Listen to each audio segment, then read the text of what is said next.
Good evening, everyone. Thank you for coming again to part 4 of our discussion. Sri Chaitanya-charitamrita, a whirlwind overview.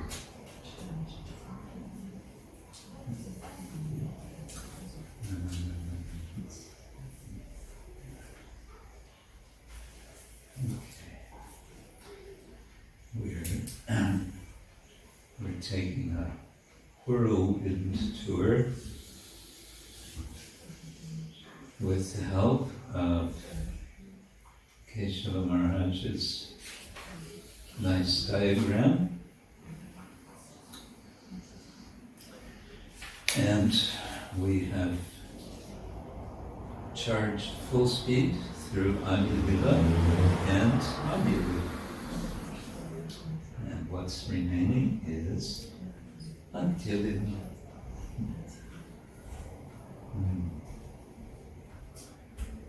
So, and there were 4 parts Adilila, 4 parts Madhyalila, now 4 parts Antilila. The first of which Yeshua Maharaj calls appreciation. Second part, number 10, he calls correction. And if it weren't written so small, you might see that the chapters he covers, in both cases, are the same. Chapters 1 through 13.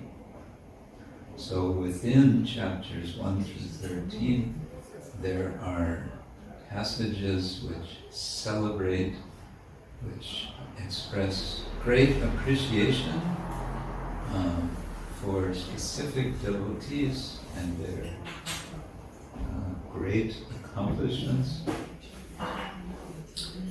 And in the same chapters 1 through 13, there are accounts of how Chaitanya Mahaprabhu corrects the misbehavior or misunderstanding of certain devotees.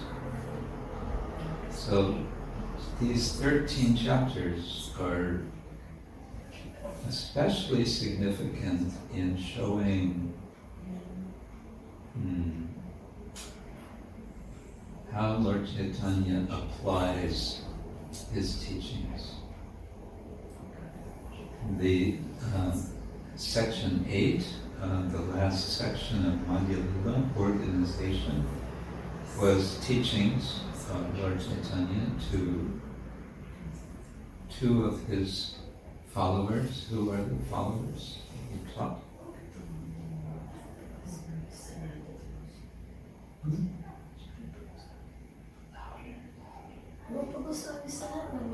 Yeah. Rupa Goswami and Sanatana Goswami.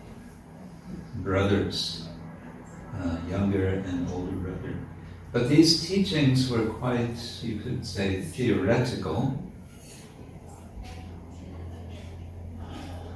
Very theological. We might also want to say philosophical, theological, hard to separate the two in our tradition. But here now, chapters 1 through 13 is, you could say, application.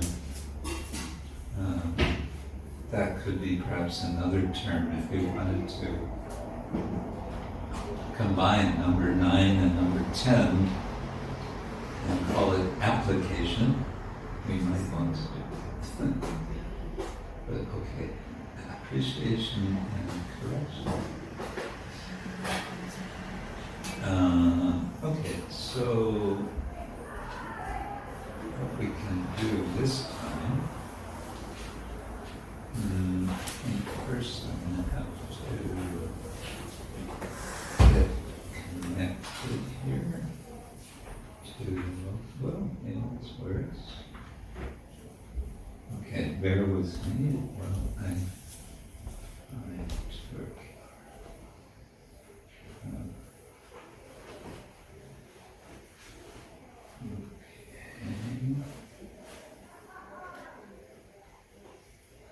Paste, we want paste, we want Antilila.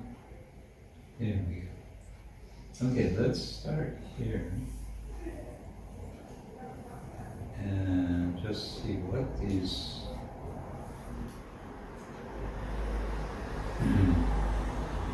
what these 13 chapters are.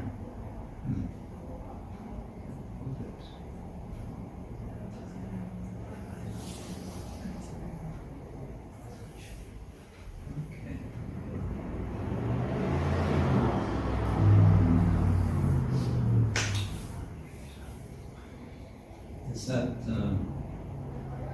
visible from the back. Yeah. Okay, chapter 1. Srila Rupa Goswami's second meeting with the Lord. This would be in Puri, because Rupa Goswami goes to Vrindavan. After some time he goes to Puri, where Lord Chaitanya was staying. And there they have some very nice exchanges, very sweet exchanges.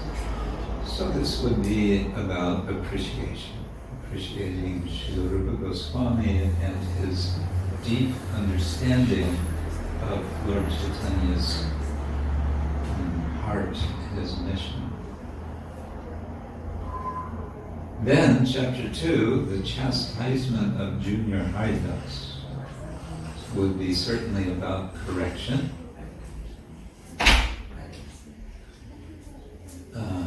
Because Junior Haridas was one of the junior followers of Lord Chaitanya, who was, although junior, he was also apparently a sannyasi. And Lord Chaitanya, through Haridas, was teaching a lesson to all the sannyasis in Puri.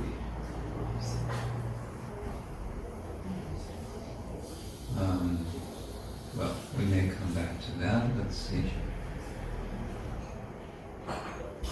Then again, we have appreciation in chapter 3, the glories of Srila Haridas Thakur. So this is not Junior Haridas, this is Senior Haridas. And Haridas Thakur is famous for his dedication to chanting Krishna's names. So much so it is said that he would chant day and night. Practically that's all he did. Practically forgetting eating and sleeping.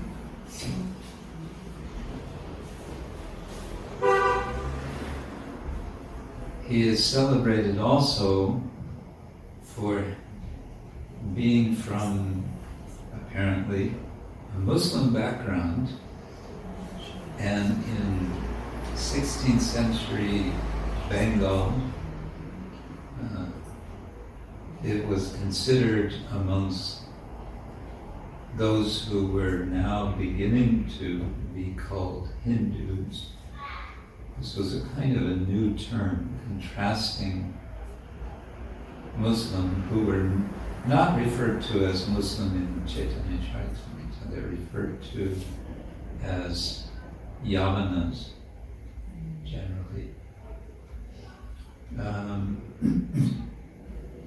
The Hindus regarded the Muslims as essentially outcast, essentially outside of the sphere of the caste system, the Varna system, and so on.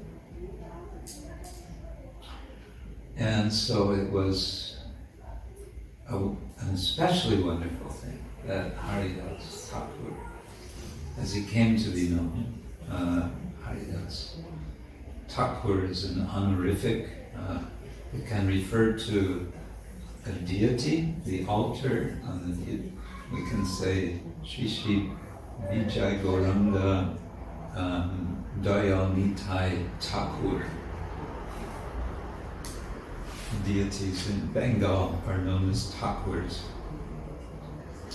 And Thakur is also a kind of, I don't know, title, but a kind of honorific for large land owners.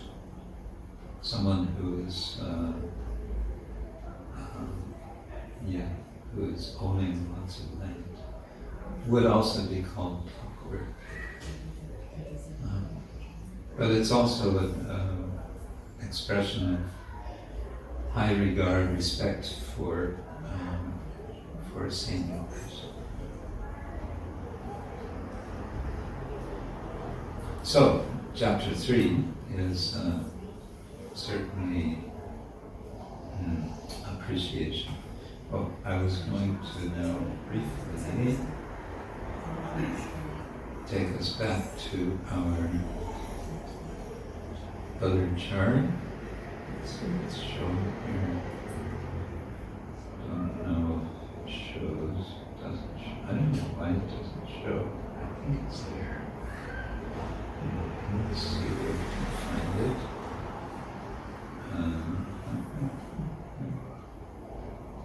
It's hiding somewhere. Oh.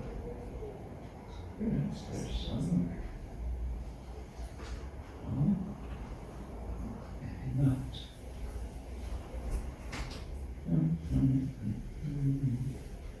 Okay, bear with me. Since each chart. Here we go. Yeah.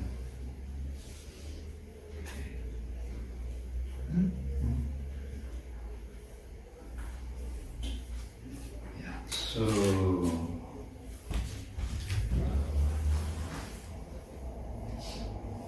we have the inner circle where Chaitanya is direct associates. We have the next circle out, the different Vaishnavas, different other than Gaudiya Vaishnava groups, like the Sri Vaishnavas, and the followers of Vallabha and Vallabhacharyas. Then this more pink saffron is the other Brahminical traditions. What was an example of the other representative of this group? Anyone remember? I just mentioned briefly, yes. Mayavadi sannyas? Yes, Prakashananda Saraswati and his followers in Varanasi. And also Prakashananda, he was from Bengal, but he was not a Vaishnava until Chaitanya Mahaprabhu spoke with him. He was apparently some sort of Mayavadi. So these are other Brahminical, they're Brahmins, and they were certainly high class Brahmins. Sarvabhauma was a Grihastha, householder. Prakashananda Saraswati, he was a sannyasi. They were both Brahmins. And then the next group beyond, further away from the center, are the Shaktas, the Buddhists, and the tribals. Three different groups with one teacher in common. According to Krishnadas Kaviraj, all three of these are referred to as Pashandi or Pakandi. And Pashandi is sometimes translated as atheist, sometimes as heretic, especially these two.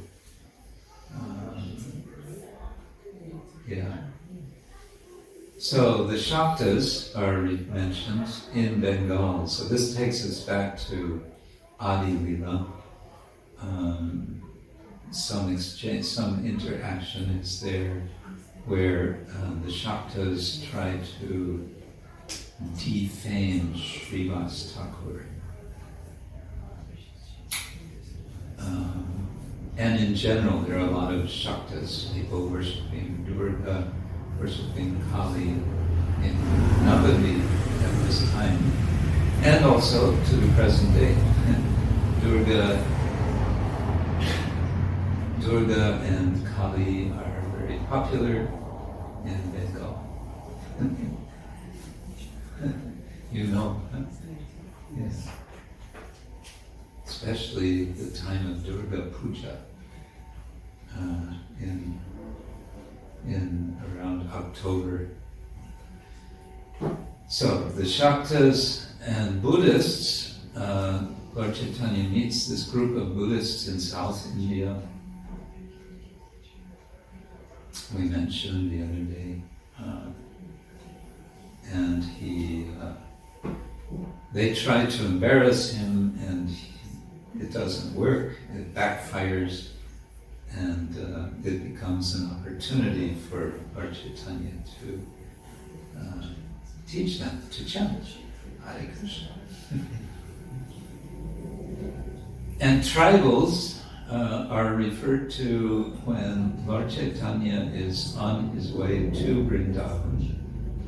This would be Madhya Lila chapter 17. Lord Chaitanya in the Jarikanda forest meets the animals and inspires them to chant. He also meets Adivasis, or tribals, a particular tribal group which is still there, called the Veels.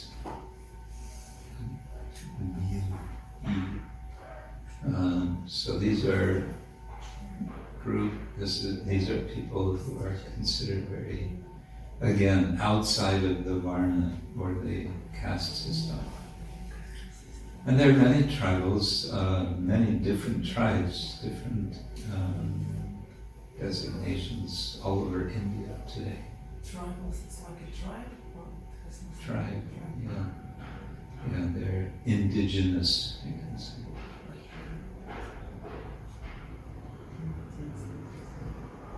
Yeah, some of them are today, for example, in Maharashtra, the area of North Maharashtra, there's the Govardhan eco-village, and it's completely surrounded, the whole area, the people living there are such people, Adivasis.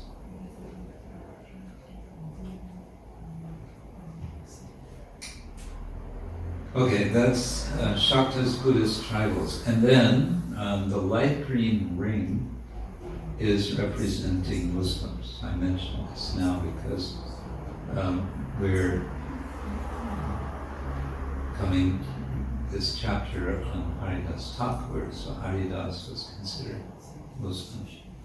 There is a tradition that he was not born in a Muslim family, but he was raised by Muslims. That's one tradition. And there's another theory by a present-day scholar who has been studying Vaishnavism, Gaudiya Vaishnavism, but also Islamic culture in Bengal for decades. And his theory is that that Haridas Thakur was always a Muslim, and even when he was chanting Hare Krishna, he was a Muslim. He was a Muslim peer. Peer is a kind of Muslim saint. And the Sufis, they chant all sorts of things, mantras. So in the case of Haridas, they say he liked to chant Hare Krishna. And as a Sufi, he would just chant Hare Krishna. And then the Vaishnavas, seeing that he was chanting Hare Krishna, they were very happy, but they didn't try to convert him to being a Vaishnava. So, for example, when he's in Puri, there's no attempt for him to enter the temple. It's understood he's an outcast. He remains with that identity, so he never approaches the temple. He simply sees the chakra on the top of the temple from his bhajan kutir. Today you cannot see the temple chakra from Haridas Thakur's bhajan kutir. Why? because there's so many buildings and trees in between.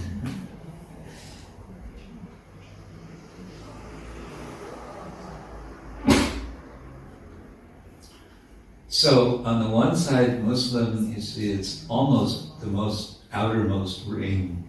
So further away, it's more distant, more remote in terms of culture, in terms of philosophy, theology, and so on. But still, there is a connection, and that's what this line is showing. And this connection is especially prominent with Haridas Thakur's example. But there's another incident which connects Lord Chaitanya with Muslims. Anyone know what that is? Chaitanya-charitamrita.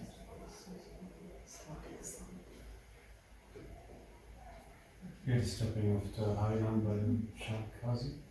That's one, yes. I'm thinking of another one, but yes, the Chand, that's, you could say, the first encounter, which starts as a very intense potential conflict. Well, it's a conflict. And then Lord Chaitanya has, with the Kazi, a kind of what we might want to call a kind of interreligious dialogue of sorts. Yeah. There's another that happens later.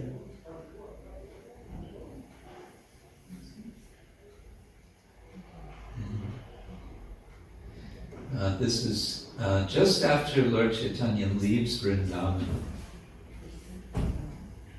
He is with his friends, 3 or 4 devotees, and they're out in a field, and Lord Chaitanya hears the flute playing of one cowherd in the field. And when he hears the flute playing, he faints.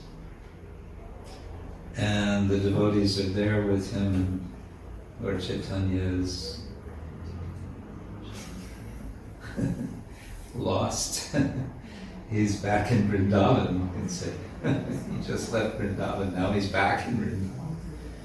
And along come this group of what are called soldiers, Patan soldiers. Apparently the Patans are Afghani. And I've heard that there are, to this day, some Afghani Vaishnavas descended from, apparently, from those whom Lord Chaitanya met, because when he met them, he also has a kind of interfaith dialogue with their leader here.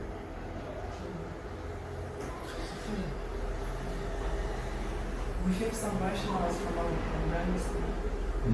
From? We have in our community from Afghanistan. From Afghanistan? Wow, very nice. They were Vaishnavas before leaving Afghanistan? Here. They became here. They came here, yeah. Also good.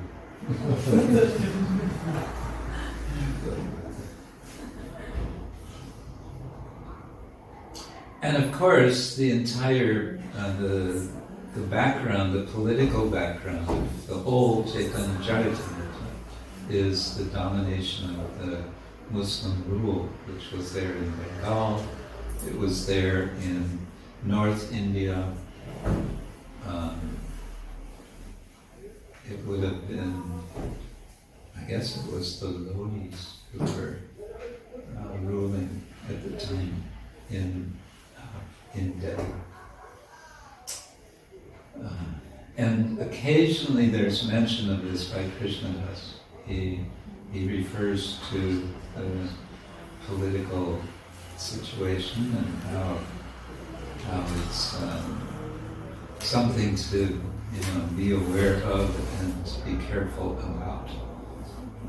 When Lord Chaitanya is traveling, it's a consideration.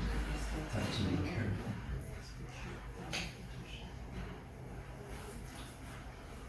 Okay. So let's just run through further. Chapter 4, Sanatana Goswami visits the Lord of Jagannath-puri.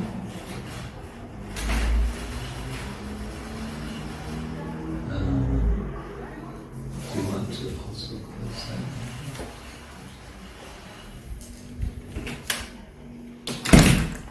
Yeah, that's good. Shanti, Shanti, Shanti. Thank you. So, Sanatana Goswami also, remember, he had gone to Vrindavan. Lord Chaitanya had met him. Where did Lord Chaitanya first meet Rupa Goswami and Sanatana Goswami? It's a quiz question. Ramakeli, yes. Ramakeli in Bengal. And the second time, where did they meet?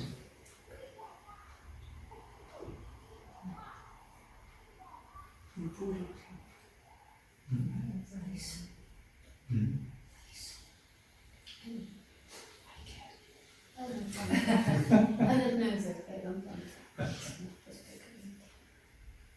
So remember, when Lord Chaitanya met them the first time, he encouraged them to give up everything and go to Vrindavan. Yes? Lord Chaitanya come back from Vrindavan. Yes. And do you know more specifically where they met? At the Ganga? Along the Ganga, and more specifically, first Lord Chaitanya meets Rupa Goswami at Prayag, what is now called Prayagraj. It's the Triveni, the Sangha, the place, Sangam, the place where the Yamuna and the Ganga, and they say Saraswati, where they come together. It's a Triveni. Did you know we have a Triveni here in Germany? Yeah. Yes, we have the Donau, the Inn, and the Ilz. These are two small rivers. So Singhachalam is close. It's close to the Triveni, so very auspicious. Okay, and where does Lord Chaitanya meet Sanatana Goswami?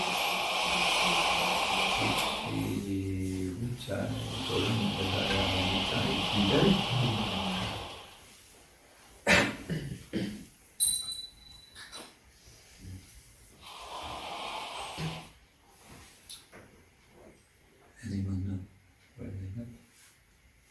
They also met on the Ganga, and also in a city, a very old city.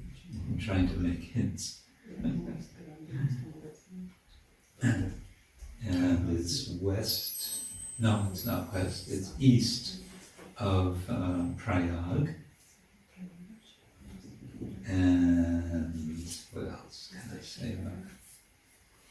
It's a very famous place for Mayavadis. Varanasi, Benares, yes. So that was the second time they meet. Now, chapter 4, Sanatana Goswami, after meeting Lord Chaitanya, for how long? Anyone know? How long did they meet in Varanasi? It was for 2 months. So now just imagine they're meeting every day for 2 months, and Lord Chaitanya is speaking, teaching every day, possibly for some hours. And then, how much of that do we have in the Chaitanya-charitamrita? Well, I would suggest we have a very small fraction. because you can read through the verses of chapters 20 through 24, probably within, I don't know, 2 or 3 hours. But they were meeting for 2 months, so how much more he would have spoken. In any case, they met and they had these lessons. Now, Sanatana Goswami, he's gone on to Vrindavan now after some time. Just how long, I don't know, but he eventually then goes to Puri from Vrindavan. Now, let's keep in mind what that means to travel that distance. Where is Vrindavan and where is Puri? And how far apart are they? Approximately, if I remember right, it's about 1,600 kilometers. Now, we can take a train or a car, we can fly most of the way. They were walking.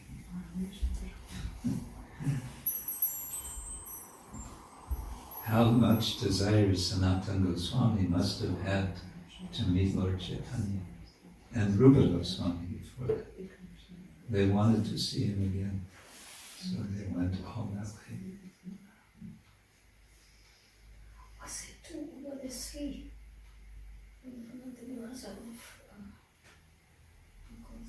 Two or three.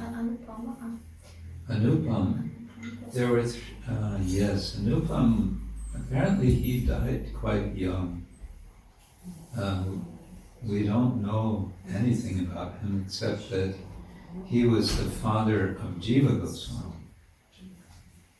Jiva was the young nephew of Rupa and Sanatan, who then joins Rupa and Sanatan later in Vrindavan.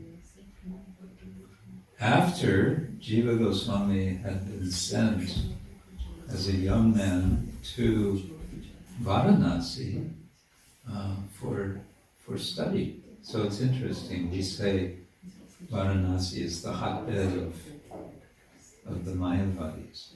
But it was generally a place of learning, Sanskrit learning. So he was sent there to study.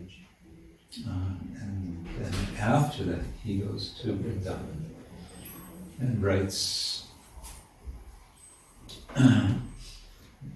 the Shat Sandarbhas.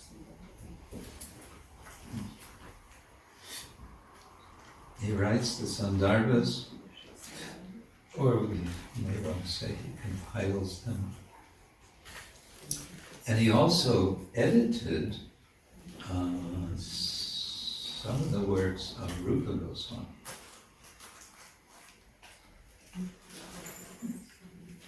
And he also wrote a book called Gopala Champu. Gopala Champu is telling the story of Krishna's pastimes in Vrindavan, I guess up to his departure to, maybe including his departure to Mathura. And he's expanding on what we find in the 10th canto. He's elaborating, he's telling many, many, many details.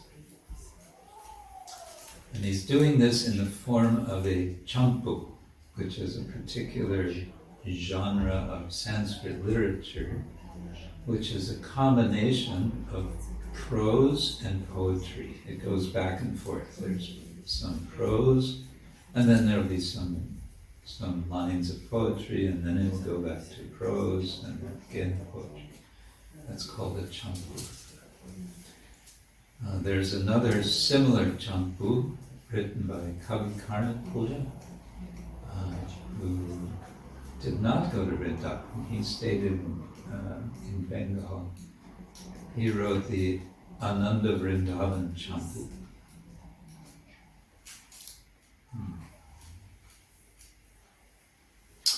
Chapter 5, how Pradyumna Mishra received instructions from Ramananda Rai. It's been so long since I read that, I don't remember about it. You should look at that. Chapter 6, the meeting of Sri Chaitanya Mahaprabhu and Raghunath Das Goswami. Yeah, Pradyumna Mishra was sent by Lord Chaitanya to learn from Ramananda Rai. Remember, Lord Chaitanya had met Ramananda Rai in South India, in Rajmundry, which is north of present-day Chennai.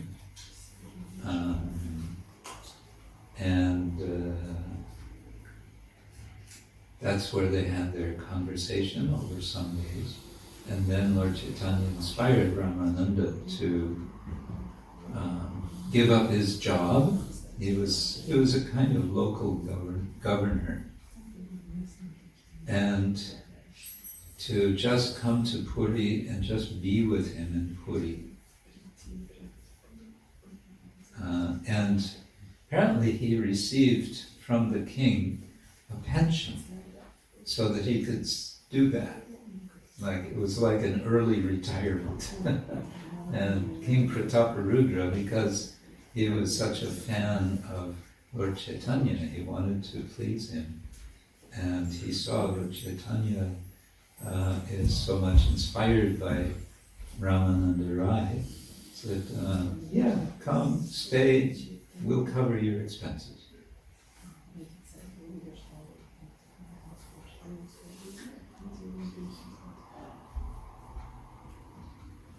And Ramananda Rai wrote also, what's the name of his book? I can't remember right now. He wrote a book about Krishna Lila. And he was also, it becomes kind of controversial amongst later scholars, but it's described that Ramananda used to train young girls in dance. And this leads one modern scholar to think that he was a sahajiya. But another scholar, who was, he's no longer with us, he was very good, he was a good friend of the devotee scholars in Oxford. He wrote an article once arguing, no, he was not a sadhu, and here's why. And he gave many reasons. Anyway, Pradyumna Mishra was sent to him to learn about advanced devotion. And then chapter 6 is a wonderful description of, it's a kind of story, you could say, how I became a Hare Krishna. The story of Raghunath Das Goswami joining the Hare Krishna movement. As a gradual process, with the blessings of Nityananda Prabhu and the Vaishnavas, escaping from his home of pious, very pious Vaishnavas, but nonetheless very much ensconced, stuck in their sort of mundane way of life. Raghunath wanted to give it up and be a renunciant. Raghunath is in many ways the embodiment of extreme renunciation for the Gaudiya Vaishnavas. And here there's also, I mentioned before, about a bit of geography in Vrindavan. There's Govardhan Hill running more or less north-south, sort of northeast, southwest, and on the north end are the Gaudiya Vaishnavas all around Radha, Shyamakunda. On the south end, there's Vallabhas, the followers of Vallabha. And that one general distinction we can say between the two, there are philosophical distinctions. There's also, they have their own writings, some very beautiful poetry. They're worshippers of Krishna. But their style, their mood it's all about being a householder and worshipping Krishna as householders. So all of their acharyas, their teachers, their gurus are householders. One time when I was doing my research in Vrindavan for this dissertation, I came to know that there's a young man, he wasn't so young at that time, from America who had become initiated into the Vallabha Sampradaya. And I became very curious. I wanted to meet him. I managed to find out his contact, and I said, I'd really like to meet you. I wanted to ask him some questions related to my research. So he said, yes, come, we can meet. Actually, he said, I'm going to be in Mathura because there's a big, a major wedding is going to happen. The son of one of these acharyas, one of these teachers, was getting married. So it's going to be a big thing. And he said, you come to Mathura and we can meet, we can speak. And I will also introduce you because everyone is going to be there. All the acharyas practically are going to be there. So that's what we did. It was quite interesting. He took me around and we met these different acharyas. We didn't exactly exchange very much. They were not speaking English. I was not speaking Hindi so much. But, we exchanged some greetings. And it was nice. And it was, for me, very interesting because it felt like such a different world. There, everything was about opulence. They had a feast displayed before deities. They were leaving the feast as a darshan. And I remember part of the feast they had ladus, and the ladus were the size of basketballs.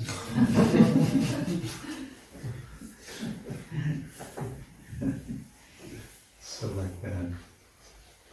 So the point is that Raghunath is the embodiment of the renunciant, which is the spirit that's very much celebrated by the Gaudiya Vaishnavas. The Vallabhas, they're not about this. They're more about householders having a good, comfortable life and lots of opulence and giving everything to Krishna.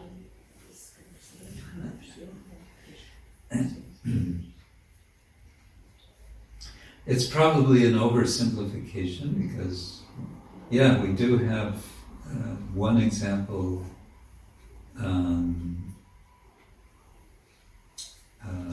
in the Gaudiya Sampradaya, but his name is slipping my mind just now. He becomes the guru of Gadadhar Pandit. What was his name? Krishna. Okay, anyway, he was also apparently well situated materially. Pundarika Vidyanidhi, that was his name. that's another story. The meeting of, chapter 7, the meeting of Sri Chaitanya Mahaprabhu and Vallabha Bhatta. Very interesting chapter, because in this chapter we have another example of, if we think of that chart with the rings, again, the other Vaishnavas, the first ring outside the center core. So Vallabha is, of course, the leader of the Vallabha Sampradaya, comes to be called Vallabha Sampradaya, or the Pushti Marga. And the way Krishnadas portrays their meeting is, it's very friendly, and at the same time, Lord Chaitanya is not completely happy with the way Vallabhacharya is speaking. And Vallabhacharya was very learned, and he wrote commentary on the Bhagavatam, which is available today. It's, in fact, there's a translation of it in English. He did not write commentary on the entire Bhagavatam, but he wrote on Canto 3, Canto 10, Canto 11, maybe one more canto, I'm not sure.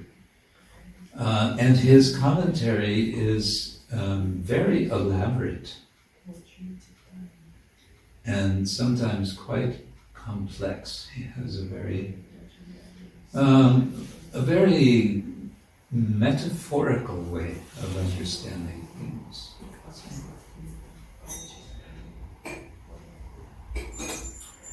Well, according to Krishnadas Kaviraj, when they're discussing about his commentary, Lord Chaitanya, you could say gently but firmly, scolds Vallabha.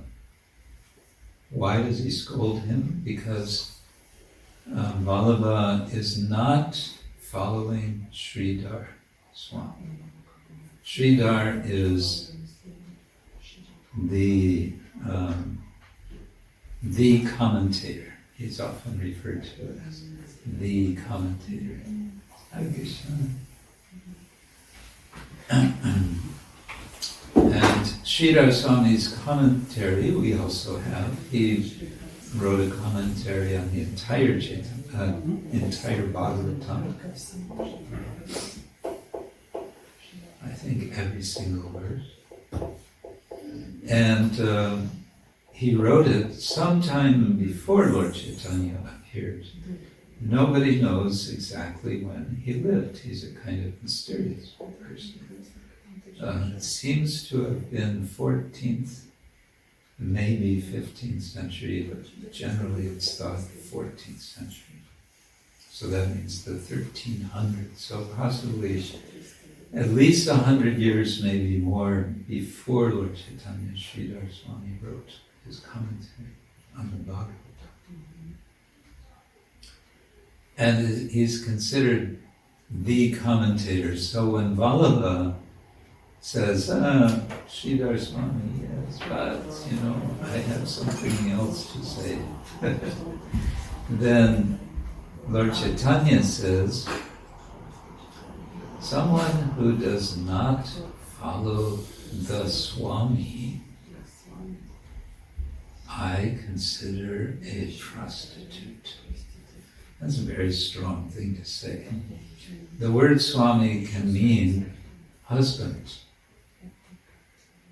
in Sanskrit. The word Swami can mean husband. So husband and wife, the wife may refer to her husband as Swami. So he's playing on this word, this meaning, Sridhar Swami. Someone who does not respect the Swami, I consider to be a prostitute. Now, we don't know exactly what the tone of Mahaprabhu was when he said that. It's mentioned that he smiled when he said it. So maybe he said it in a spirit of joking criticism. We don't know exactly, but some kind of criticism is there. And in this chapter, there's a very, very sweet passage, several verses, as I remember fairly early in the chapter, that Lord Chaitanya is teaching Vallabhacharya a lesson in humility by taking himself as a very unqualified person who has learned different things from different teachers. So he refers to several. He refers to Ramananda Roy, he refers to Sarvabhauma Bhattacharya, he refers to who else? Advaita Acharya. I think he mentions Haridas Thakur. And each one he says, I learned this from this person, I learned that from that person, I learned this from this other person. And in that way, he's, in a slightly indirect way, he's saying, you know, Vallabhaji, don't be so proud of your learning. That's the message. I'm a bit watching the clock because I have to stop early for an online event. Okay, then, so that would be a case of correction. Chapter 8, Ramchandra Puri criticizes the Lord. And yes, this is where Ramachandra Puri finds every possible reason to find fault with Lord Chaitanya, especially his eating. When he sees some ants in the room, he says, "Ha! This means you've been eating sweets." and Lord Chaitanya, for some time, he cuts his amount of food that he's eating in half.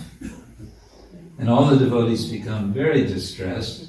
Lord Chaitanya is submitting to this,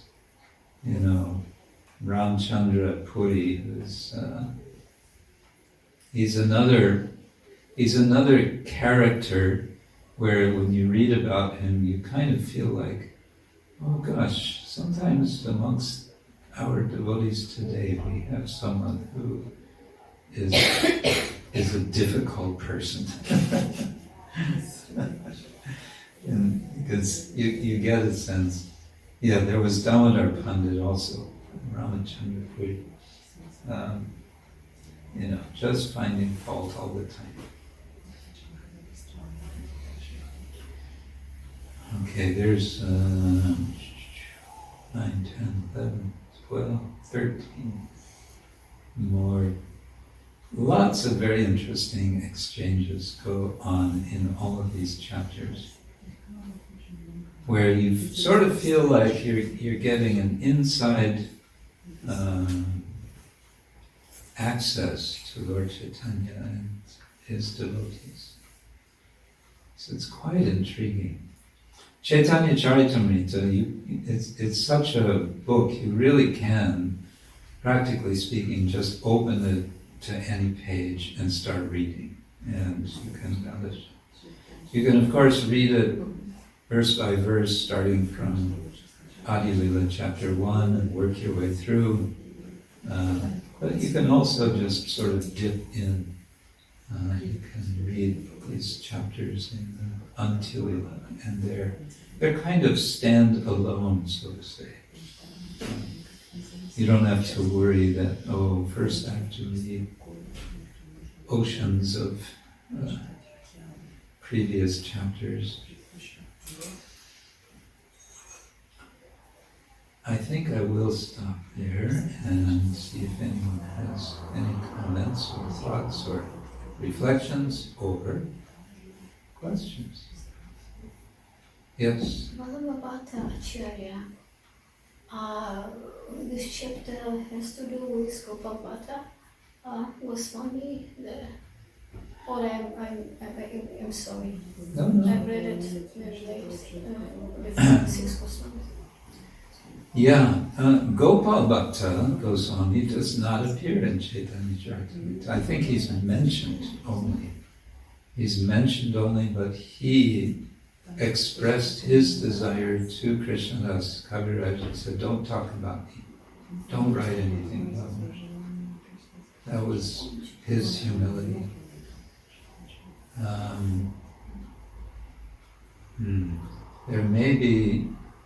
There must be something more about him in Bhakti Ratnakara, which is Narahari Chakravarti's work in Bengali about the next generation of devotees, followers of Lord Chaitanya, after the Goswamis and all these devotees. The next generation, that's all described in Bhakti Ratnakara. So there may be something more in there. Yeah. Thank you very much.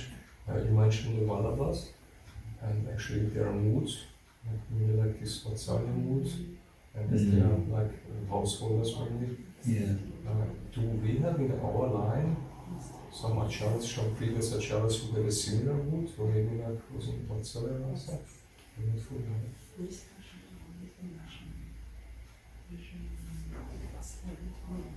If they did, they didn't tell us about it.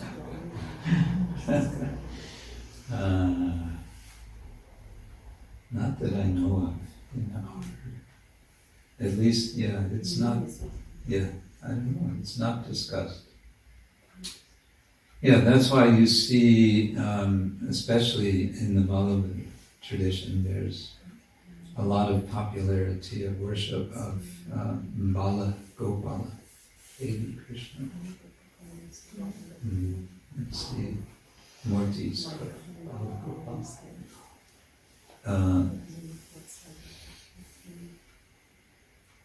But that's not really in our line. Which is not to say there are many devotees, householders who like to worship Bala Gopala in their home. But I don't know that we have in any of our temples. And I don't know of any Gaudiya temples in India that would have. There probably is, because like one professor I had who was giving some introductory lectures on so-called Hinduism, and said, basically whatever you say about Hinduism, the opposite is also true. So whatever you generalize, there's going to be exceptions.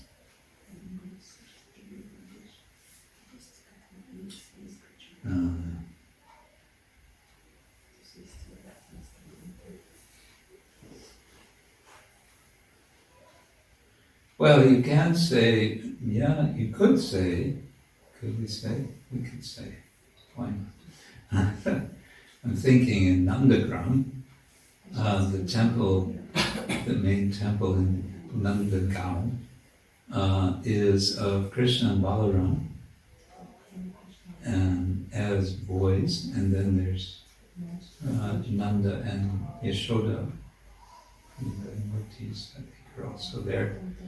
So that's Vatsalya. But what is their Sampradaya?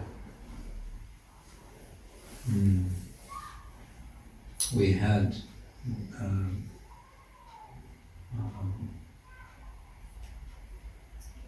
with us one of the Goswamis from there, Murari Krishna Swami. Yeah, that's about all I can say.